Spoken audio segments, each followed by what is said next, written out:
నమస్కారం సుఖీబావుకు స్వాగతం. పిల్లలు అల్లరి చేస్తూ ఇల్లంతా కలియ తిరుగుతుంటేనే అందరికీ ఆనందం. కానీ ఆడుతూ పాడుతూ ఉండే పిల్లలు హఠాత్తుగా ఉన్నట్టుండి పొట్ట పట్టుకుని ఏడవడం మొదలైతే తల్లిదండ్రుల గుండెల్లో గుబులు మొదలవుతుంది. నిజానికి పిల్లల్లో కడుపు నొప్పి అనేది చాలా సాధారణంగా కనిపించే సమస్యే. ఒక్కోసారి అది గ్యాస్, అజీర్ణం లేదా మలబద్ధకం వంటి సాధారణ కారణాల వల్ల రావచ్చు. అయితే ప్రతి కడుపు నొప్పిని అంత తేలిగ్గా తీసేయలేం.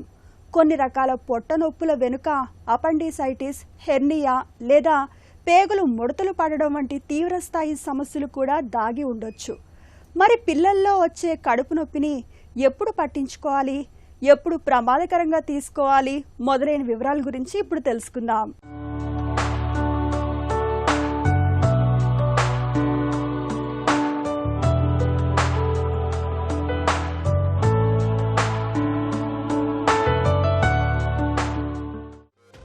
అమ్మా కడుపు నొప్పే, ఈరోజు స్కూల్ మానేస్తా అని పిల్లలు పేచీ పెట్టడం ప్రతి ఇంటా కనిపించే తంతే. అయితే పిల్లల్లో నిజంగానే బాగా వేధించే కడుపు నొప్పులు కూడా కనిపిస్తుంటాయి.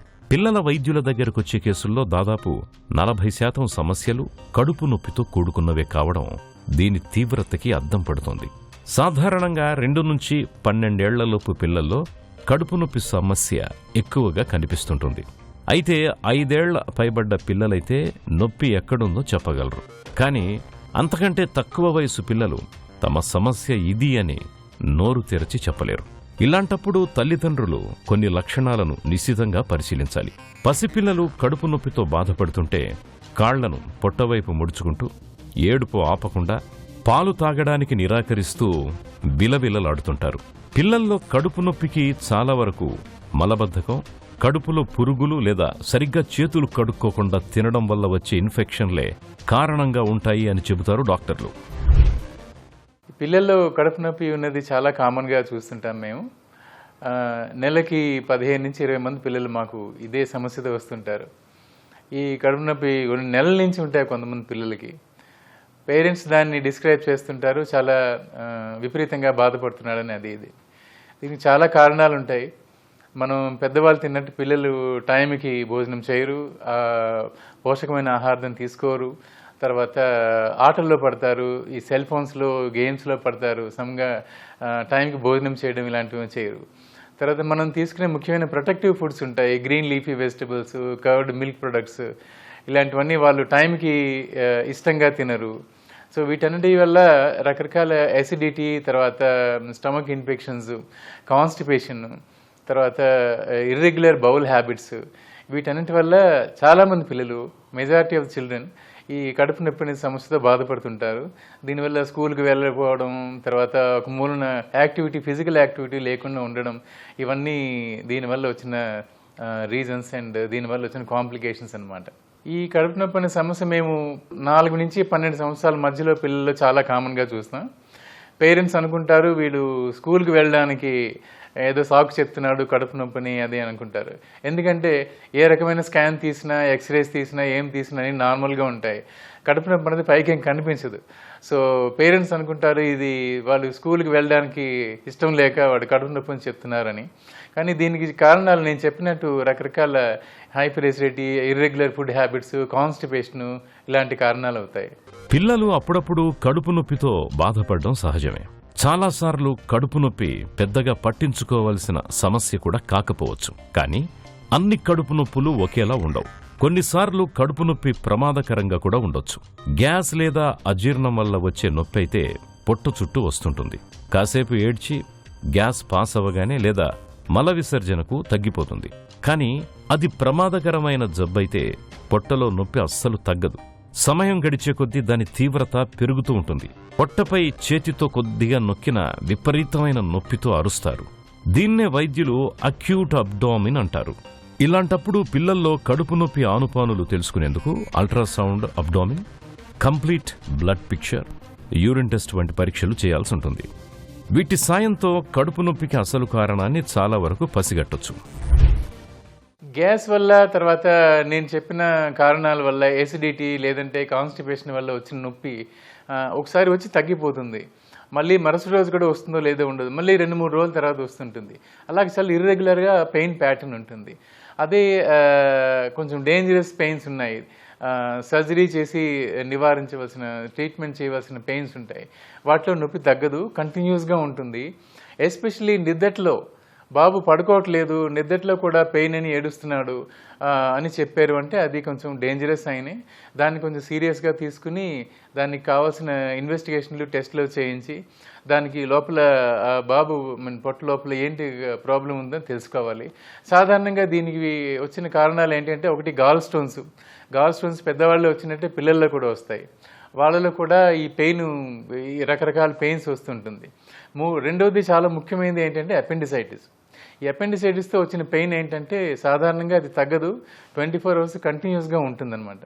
ఎప్పుడైతే పిల్లడు పగలు రాత్రి కూడా పెయిన్ అని కంప్లైంట్ చేస్తున్నాడండి, రాత్రి పడుకోవట్లేదండి, తర్వాత తిండి తినడం లేదండి, తినడానికి ఇష్టపడటం లేదండి అని ఇలాంటి అన్ని కంప్లైంట్స్ పేరెంట్స్ చెప్పినప్పుడు మనం దాన్ని చాలా సీరియస్గా తీసుకుని దానికి కావాల్సిన టెస్టులు, ఇన్వెస్టిగేషన్లు చేయించి ఈ గాల్ స్టోన్స్ లేకపోతే కిడ్నీ స్టోన్స్, అపెండిసైటిస్ ఇలాంటివి ఉన్నాయో లేదో నిర్ధారించుకోవాలి.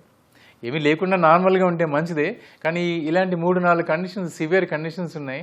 వాటిని మనం ముందే డయాగ్నోస్ చేసి దానికి సర్జరీ కానీ వేరే రకమైన ట్రీట్మెంట్ కానీ చేసి దానికి ట్రీట్మెంట్ చేయించాలన్నమాట. పిల్లలు కడుపు నొప్పి అని చెప్పగానే చాలామంది తల్లిదండ్రులు వెంటనే ఏదో ఒక టాబ్లెట్టో సిరప్నో వేసేస్తుంటారు. ఇలా చేయడం సరికాదు. నిజానికి పిల్లల ఆరోగ్యం విషయంలో సొంత వైద్యాలు కొన్నిసార్లు వికటించే ప్రమాదం ఉంటుందని హెచ్చరిస్తున్నారు డాక్టర్లు. పిల్లల్ని వేధించే పొట్టనొప్పి గురించిన మరిన్ని వివరాలను ఇప్పుడు తెలుసుకుందాం.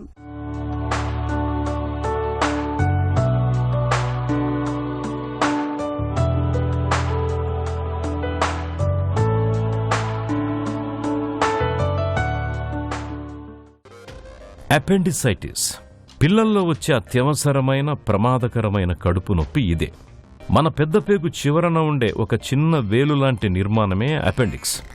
ఇందులో మలం ముక్కలు లేదా ఇన్ఫెక్షన్ చేరి బ్లాక్ అయినప్పుడు అది వాచిపోతుంది. దీని ప్రారంభ లక్షణాలు చాలా విచిత్రంగా ఉంటాయి. నొప్పి మొదట బొడ్డు చుట్టూ మొదలై కొన్ని గంటల్లోనే నెమ్మదిగా కుడివైపు పొత్తి కడుపులోకి మారుతుంది. నడుస్తున్నప్పుడు లేదా కుడికాలిని కదిలిస్తున్నప్పుడు నొప్పి తీవ్రమవుతుంది. అయితే ఇక్కడే తల్లిదండ్రులు ఒక పెద్ద పొరపాటు చేస్తుంటారు. కడుపు నొప్పి అనగానే డాక్టర్ ప్రిస్క్రిప్షన్ లేకుండా మెడికల్ షాపుకు వెళ్లి సొంతంగా పెయిన్ కిల్లర్ మాత్రలు లేదా సిరప్పులు వేస్తారు. ఇది చాలా ప్రమాదకరం. పెయిన్ కిల్లర్స్ తాత్కాలికంగా నొప్పిని నొక్కి పెడతాయి, కానీ లోపల జబ్బు ముదురుతూనే ఉంటుంది. చివరకు అపెండిక్స్ కాస్త కడుపులోనే పేలిపోయి విషపూరితమైన శ్లేష్మం కడుపంతా పాకి పెరిటోనైటిస్ అనే ప్రాణాంతక స్థితికి దారితీస్తుంది. ఎప్పుడైతే పెయిన్ 24 hours ఉంటున్నదో, ఎప్పుడైతే పెయిన్ నైట్ టైం కూడా ఉంటున్నదో, ఎస్పెషలీ దాంతోపాటు వాంతులు, ఆకుపచ్చ రకమైన వాంతులు కానీ వస్తున్నాయో, లేదంటే ఫీవర్ ఉన్నదో, ఈ 4 కలిసి ఉన్నప్పుడు కడుపు ఉబ్బరంగా ఉంది, దాంతోపాటు పెయిన్ ఉంది, వాంతులు అవుతున్నాయి, దాని తర్వాత రాత్రి పగళ్ళు కూడా కంటిన్యూస్గా పెయిన్ వస్తుంది, ఒక మంచం మీద పడున్నాడు, అసలు అటు ఇటు కూడా కదలటం లేదు బేబీ అని ఎప్పుడైతే పేరెంట్స్ అంటున్నారో ఇవన్నీ చాలా రెడ్ ఫ్లాగ్ సైన్స్. దీనికి ఖచ్చితంగా లోపల ఏదో ఒక ప్రమాదకరమైన ఇంటెస్టైనల్ ఇష్యూ కానీ లేకపోతే అపెండిక్స్ సంబంధించిన ఇష్యూ కానీ ఉంటుంది. వెంటనే దీన్ని నిర్ధారించి వేరే రకరకాల స్కాన్స్ ద్వారా దీన్ని నిర్ధారించి దానికి సరైన ఆపరేషన్ చేయించుకుని తీరాలి. చిన్నపిల్లలు, చాలా చిన్నపిల్లలు, బిలో 1 year పిల్లలు వాళ్ళు చెప్పలేరు కడుపు నొప్పి ఉందని అదని. సో వాళ్ళు ఏం చేస్తారంటే కంటిన్యూస్గా ఏడుస్తుంటారు. వాళ్ళు మన ఫీడింగ్ తీసుకోరు, యూరిన్ పాస్ చేయరు, కంటిన్యూస్గా 24 hours ఏడుస్తూనే ఉంటారు. ఏం ఇచ్చినా వాళ్ళ చేతికి బొమ్మ ఇచ్చినా, ఆడించినా, ఏం చేసినా సరే వాళ్ళకి ఏడుపు అనేది ఆపరు. ముఖ్యంగా ఈ రోజుల్లో సెల్ ఫోన్ చూపిస్తే చాలామంది పిల్లలు ఏడుపు ఆపేస్తారనమాట, బోన్ చేసేస్తారు. ఏది తాగు అనడానికి సెల్ ఫోన్ ఇస్తే వాళ్ళు పిల్లలు తిండి తినడం చేస్తారు. అంత సీరియస్గా పొట్టలో నొప్పి ఉన్నప్పుడు వాడికి సెల్ ఫోన్ ఇచ్చినా కూడా వాడు ఎప్పుడైతే ఏడుపు ఆపకుండా కంటిన్యూస్గా ఏడుస్తున్నాడో చాలా చిన్నపిల్లల్లో లోపల ఏదో ప్రాబ్లం ఉన్నదన్నట్టు పసిగట్టవచ్చు అనమాట మనం. ఇవన్నీ ఇప్పుడున్న పూర్ డైటరీ హ్యాబిట్స్ వల్ల వచ్చే అవలక్షణాలు. ఇంతకుముందు అయితే ఇవన్నీ ఉన్నాయో లేదో మనకు తెలియదు. బట్ ఇప్పుడు కొత్తగా వచ్చిన ఈ ఫాస్ట్ ఫుడ్స్, తర్వాత ఈ టేక్ ఓవర్ ఫుడ్స్, తర్వాత ఈ పిజ్జాస్ బన్స్ తినడం, ఇలాంటి వాటి వల్ల మనం తీసుకునే డైట్లో ఫైబర్ లేక కాన్స్టిపేషన్ వస్తుంది. కాన్స్టిపేషన్ రావడం వల్ల ఇంటెస్టైన్లో గ్యాస్ అక్యుములేట్ అవ్వడం, తర్వాత ఎసిడిటీ, తర్వాత అజీర్ణం, ఇలాంటివన్నీ రావడం వల్ల కాన్స్టిపేషన్ వల్ల వచ్చే అవలక్షణాలు, ఈ కడుపు నొప్పి, క్రోనిక్ అబ్డామినల్ పెయిన్కి ఇది చాలా common reason, common causative factor కూడా. పిల్లల్లో కడుపు నొప్పితో పాటు విపరీతమైన జ్వరం, వాంతులు, విరేచనాలు వంటి లక్షణాలు కనిపిస్తుంటే పరిస్థితిని సీరియస్గా తీసుకోవాలి. కడుపు నొప్పితో పాటు విపరీతమైన జ్వరం ఉంటే లోపల తీవ్రమైన ఇన్ఫెక్షన్ లేదా అపెండిసైటిస్ ఉందని అర్థం. అదే విరేచనాలు, వాంతులు ఉంటే అది గ్యాస్ట్రోఎంటరైటిస్ అనే ఫుడ్ పాయిజనింగ్ కావచ్చు. కానీ వాంతులు పచ్చగా లేదా చేదుగా వస్తుంటే అది పేగుల్లో బ్లాక్ లేదా అడ్డంకుందని చెప్పడానికి ప్రధాన సంకేతం. ముఖ్యంగా చిన్నపిల్లల్లో ఇంటుససెప్షన్ అనే తీవ్రమైన సమస్య కనిపిస్తుంటుంది. అంటే టెలిస్కోప్ గొట్టంలాగా ఒక పేగు లోపలికి మరో పేగు దూరిపోతుంది. ఆ సమయంలో రక్త ప్రసరణ ఆగిపోయి పేగు కుళ్ళిపోయే ప్రమాదం ఉంది. ఈ జబ్బున్న పిల్లలు విపరీతమైన నొప్పితో ఏడుస్తుంటారు. మలంలో కూడా జిగురుతో కూడిన ఎర్రటి రక్తం కనిపిస్తుంటుంది. కొన్ని సందర్భాల్లో పిల్లల్లో గజ్జల్లో వాపు వచ్చే హెర్నియా కూడా పేగుల్ని ఇరుక్కుపోయేలా చేసి అత్యవసర పరిస్థితిని తెచ్చిపెడుతుంది. హెర్నియా అనేది కనిపిస్తుంది పిల్లలకి, తల్లిదండ్రులే మా దగ్గర తీసుకొస్తారు. ఇక్కడ లోయర్ పొట్ట భాగంలోనే పొంగుతోందని వస్తారు హెర్నియా. సో హెర్నియా సాధారణంగా ఇంట్లో తల్లిదండ్రులే పసిగట్టేస్తారు. స్నానం చేస్తున్నప్పుడు లేకపోతే బాబు బాగా ఏడ్చినప్పుడు ఎక్కడో వాస్తోందని తీసుకుని వస్తారు. ఇంటెస్టైనల్ అబ్స్ట్రక్షన్, ఇంటర్సెప్షన్ అన్నవి చాలా common. Interception especially around 8 months ఏజ్లో పిల్లల్లో చాలా కామన్. నేను చెప్పినట్టే విపరీతంగా కడుపు నొప్పితో ఏడవడం, తర్వాత ఆకుపచ్చగా వాంతులు అవ్వడం, తర్వాత మోషన్లో బ్లడ్ పడడం అనేది చాలా డేంజరస్ సైన్. ఇంటర్సెప్షన్ ఉంటే ఈ 3 లక్షణాలు వస్తాయన్నమాట. వాంతులు, మోషన్లో బ్లడ్ పడడం, తర్వాత రాత్రి బావులు కడుపు నొప్పితో ఏడవడం. ఈ 3 ఇంటర్సెప్షన్లో మరియు ఇంటెస్టైనల్ అబ్స్ట్రక్షన్లో చాలా కామన్గా వస్తుంది. ఈ 3 ఉన్నప్పుడు మనము దీనివల్ల ఏదో ప్రమాదం ఉందని ఆలోచించి ఎవరి దగ్గరికైనా తీసుకువెళ్ళాలి. వీలైనంత మటుకు ఇంట్లో ఈ జంక్ ఫుడ్స్, రెడీమేడ్ ఫుడ్స్, తర్వాత స్టోర్డ్ ఫుడ్స్, క్యాన్డ్ ఫుడ్స్, ఇవన్నీ వీలైనంత మటుకు అవాయిడ్ చేయడానికి ప్రయత్నం చేయండి తల్లిదండ్రులందరూ. తర్వాత ఎప్పుడో ఒకసారి ఏదో చిప్స్ ప్యాకెట్ ఏదో తిన్నాడంటే దట్ ఈజ్ ఓకే. బట్ రెగ్యులర్గా వాళ్ళు ఏడ్చినప్పుడల్లా వాడికి ఒక చిప్స్ ప్యాకెట్, కోక్ బాటిల్ చేతిలో పడడం, ఇలాంటివి ఎక్కువగా అలవాటు చేయొద్దని చాలామంది చెప్తుంటాను. చాలామంది ఫాలో అవుతారు, బట్ పిల్లలు వినరు, మారం చేస్తారు. కాబట్టి అప్పుడప్పుడు తప్పదు. ఇవన్నీ తీసుకోవడం వల్ల, ఈ ఫాస్ట్ ఫుడ్స్ తీసుకోవడం వల్ల ఇది చాలా హై కార్బోహైడ్రేట్, ఫ్యాట్ కంటెంట్ ఉంటుంది. వాళ్ళకి సరిపోయిన ప్రోటీన్ అందులో దొరకదు. సో దానివల్ల ఏంటంటే చాలా ఇంబ్యాలెన్స్డ్ డైట్ వాళ్ళకి. Green leafy vegetables, green foods తినరు. తర్వాత ఏంటంటే ఫ్రెష్ ఫుడ్స్ తినరు. ఇవన్నీ స్టోర్డ్ ఫుడ్స్ అనమాట. వీటన్నిటి వల్ల తినడం వల్ల రకరకాల ఈ కడుపు నొప్పులు అవి నేను చెప్పినట్టు వస్తుంటాయి. పేరెంట్స్ ఏం చేయాలంటే వీటిని మ్యాక్సిమము అవాయిడ్ చేయాలి, లేదా చాలా మటుకు కంట్రోల్ చేయడానికి ఏదో ఒక వీకెండ్ లేదా నెలకు ఒకసారి అలాగా పిల్లలకి వాళ్ళకి కావాల్సిన పదార్థం ఇవ్వడానికి ట్రై చేయాలి. మ్యాక్సిమం కంట్రోల్ చేస్తే చాలా మంచిది. పిల్లల్లో కడుపు నొప్పితో పాటు కొన్నిసార్లు వాంతులు, జ్వరం వంటి ఇబ్బందులు కూడా కనిపిస్తుంటాయి. నిజానికి కడుపు నొప్పితో ఇలాంటి లక్షణాలు కనిపించడం ప్రమాదకరమని గుర్తుంచుకోవాలి. పిల్లల్లో కడుపు నొప్పి ఎంతకీ తగ్గనప్పుడు సత్వర వైద్యం అవసరం. ముఖ్యంగా అపెండిసైటిస్ వంటి సమస్యలకు అత్యవసరంగా సర్జరీ కూడా చేయాల్సి ఉంటుంది. పిల్లల్ని వేధించే కడుపు నొప్పికి ఎలాంటి చికిత్స అవసరం అవుతుందో ఇప్పుడు తెలుసుకుందాం.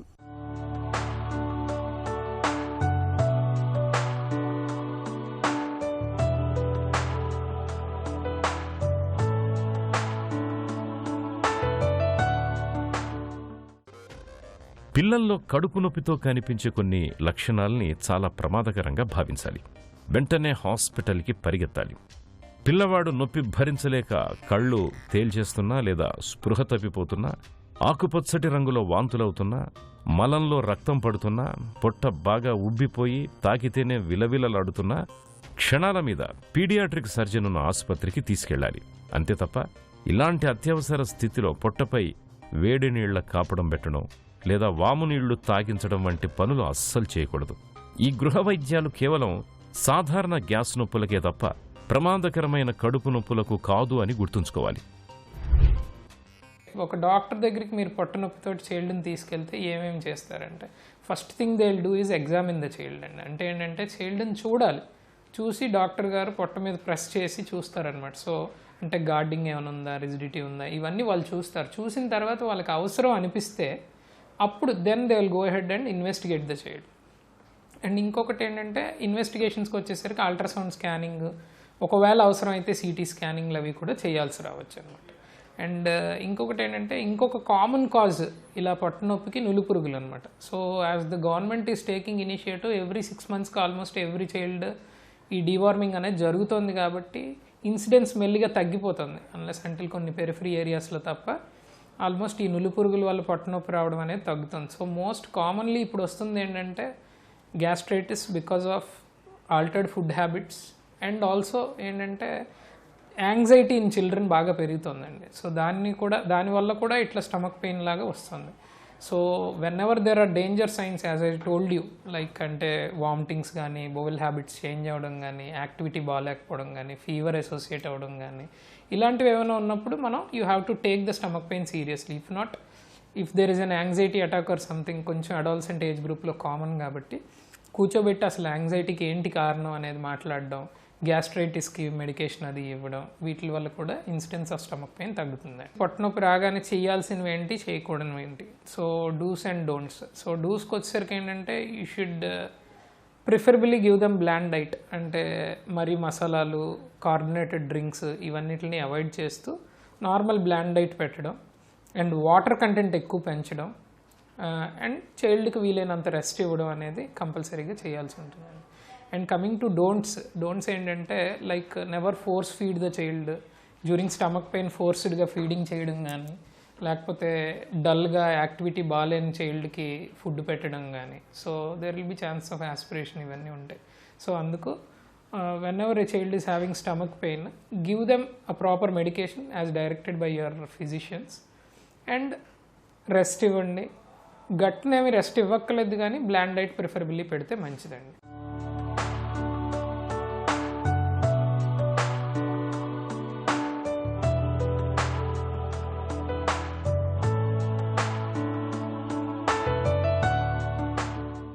ఈ రోజుల్లో ఇప్పుడు చాలా అడ్వాన్స్డ్ ఎడ్యుకేషనల్ మెథడ్స్ వచ్చినాయి పీడియాట్రిక్ సర్జరీలో. దానివల్ల ఏంటంటే అన్ని సెంటర్లో ఈ పీడియాట్రిక్ ల్యాప్రోస్కోపీ అన్నది అందరికీ నేర్పిస్తున్నారు. అందరికీ ఇప్పుడు ట్రైన్ అయిన డాక్టర్స్ అందరికీ ల్యాప్రోస్కోపీ మీద చాలా ఎక్స్పోజర్ ఉంది. దానివల్ల ఏంటంటే మాకు వచ్చిన కండిషన్స్లో 80-90% వరకు ల్యాప్రోస్కోపీతో ట్రీట్ చేసే అవకాశం ఉంది ఇప్పుడు. దీనివల్ల అడ్వాంటేజ్ ఏంటంటే ఒకటి, పొట్ట మీద పెద్ద కోత ఉండదు, కాస్మిసిస్గా అది ఆల్మోస్ట్ ఒక 2 సంవత్సరాల తర్వాత సర్జరీ అయిన జాడలు ఏమి ఉండవు అసలు పొట్ట మీద. దానికన్నా ముఖ్యమైనది ఏంటంటే మన పొట్ట లోపల ఎప్పుడైతే ఓపెన్ చేసి ఆపరేషన్ చేస్తామో ఒకదానికి ఒకటి అతుక్కుపోయి ఉంటాయి. ఇంటెస్టైన్స్, తర్వాత ఇంటెస్టైన్స్ అబ్డామినల్ వాల్కి, తర్వాత ఇలాంటి 2-3 ఇంటెస్టైన్స్ కలిపి అతుక్కుపోవడం, ఇలాంటి ఎడిషన్స్ అన్నీ చాలా వస్తాయి ఓపెన్ ఆపరేషన్ చేయడం వల్ల. ల్యాప్రోస్కోపీ చేయడం వల్ల ఈ ఎడిషన్స్ అది ఏమి ఉండవు అనమాట.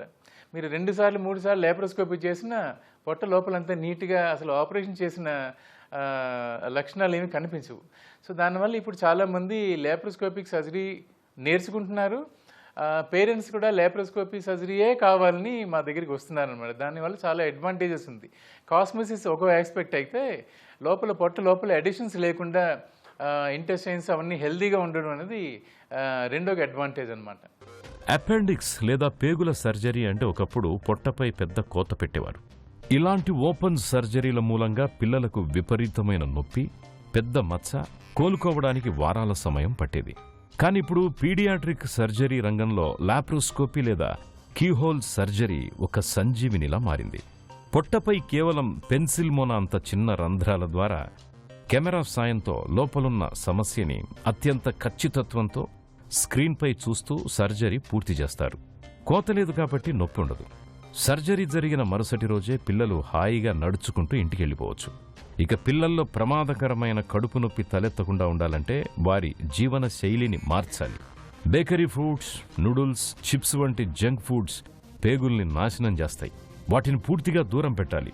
పీచు పదార్థాలు ఎక్కువగా లభించే ఆకుకూరలు, తాజా పండ్లు, కూరగాయలు అలవాటు చేయాలి. రోజుకు తగినన్ని నీళ్లు తాగేలా మలబద్ధకం లేకుండా చూడాలి. పిల్లలు పదే పదే కడుపు నొప్పి అని చెబుతున్నప్పుడు ఆలస్యం చేయకుండా వెంటనే డాక్టర్ దగ్గరికి తీసుకెళ్లాలి. పిల్లలు తరచూ కడుపు నొప్పి అని చెబుతున్నప్పుడు తల్లిదండ్రులు సీరియస్గా తీసుకోవాలి. కడుపు నొప్పితో పాటు వాంతులు, జ్వరం వంటి లక్షణాలు కనిపిస్తున్నప్పుడు సొంత వైద్యంతో కాలయాపన చేయకుండా సత్వరమే డాక్టర్ని సంప్రదించి తగిన పరీక్షలు చేయించాలి. అపెండిసైటిస్ వంటి వాటికి సాధ్యమైనంత త్వరగా సర్జరీ చేయాల్సి ఉంటుంది.